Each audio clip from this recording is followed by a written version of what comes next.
El cebollero.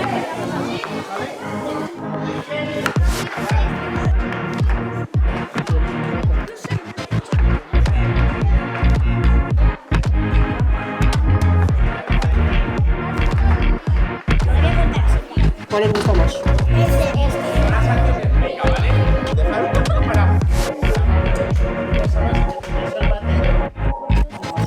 Burbujitas, bueno.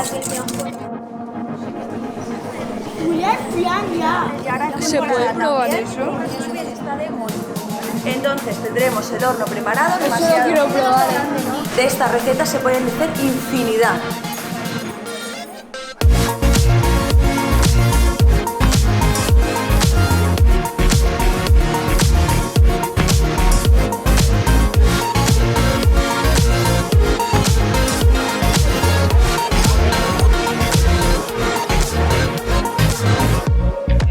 Pia Sánchez, grupo 8. Bon dia, preparats i preparades. Importante, limpieza del puesto de trabajo, limpieza de las manos, trabajo en equipo y estar coordinados. Los dos primeros tendrán una invitación para el ganador y dos acompañantes a nuestro restaurante. Empezaremos con una receta, el flan, porque tiene que cocer y así mientras cuece nosotros pues continuar con la segunda receta, que será el pescado, y acabaremos con la ensaladita. Lo más importante es pasárselo bien.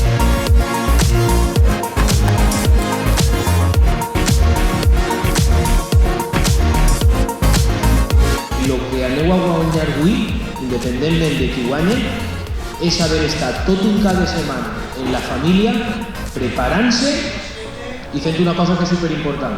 Quan arriben cansats i cansades a casa els vostres pares, segur que vos diran, fes alguna.